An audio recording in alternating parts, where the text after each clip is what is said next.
Let's move on to a completely different story, although I wonder whether you might find some kind of link here, actually, quite frankly. And this is the story of the inquiry into what went on the Jeremy Kyle show. The headline is, "Kyle, don't blame me, I'm just the host." And this is a terribly sad story, Syra, of a guest on the show, in fact, the show was never broadcast, but who took his life when he took overdose. Yeah, Steve Dymond, who took a test to see if he was telling the truth or not.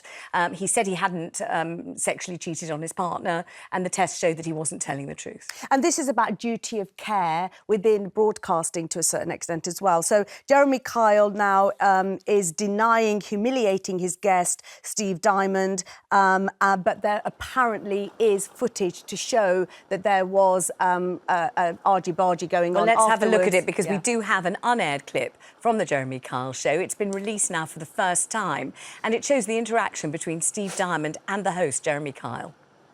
Just so you're aware, you failed every single question.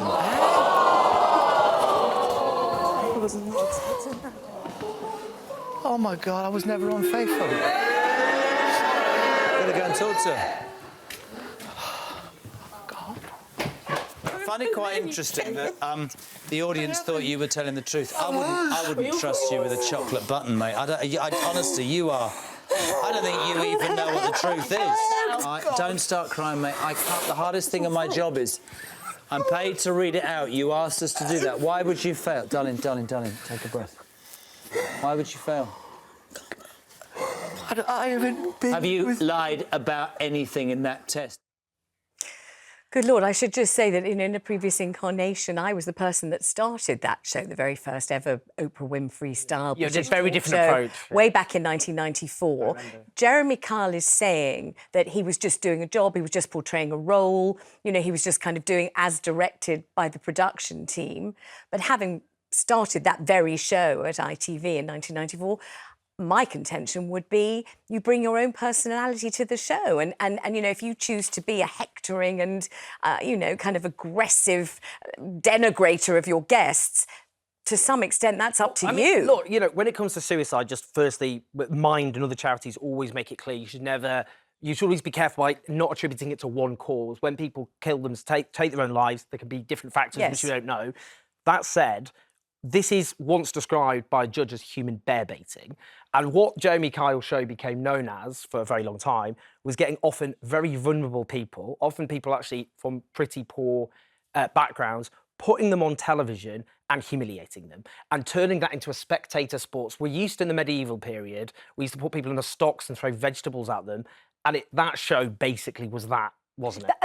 It was, and that is what everybody expected from the show. The lie detector test, for example, was something that you did, and so it was part of the show. And Jeremy brought, like you say, his personality into it. The only thing that I would say, we're talking about a TV program here that obviously people switch on. What about social media companies? They do exactly the same thing when they're trolling people, etc.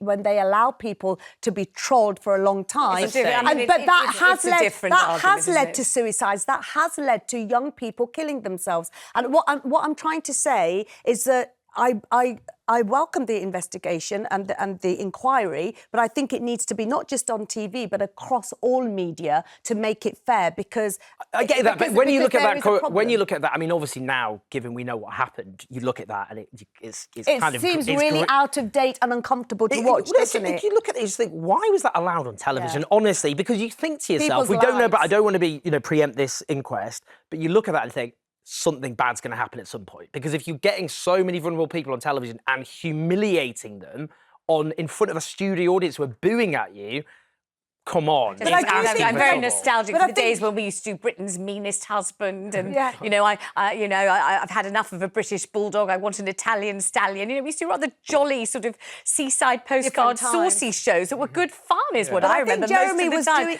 Let's move on to a serious story, and I think for some people very unexpected.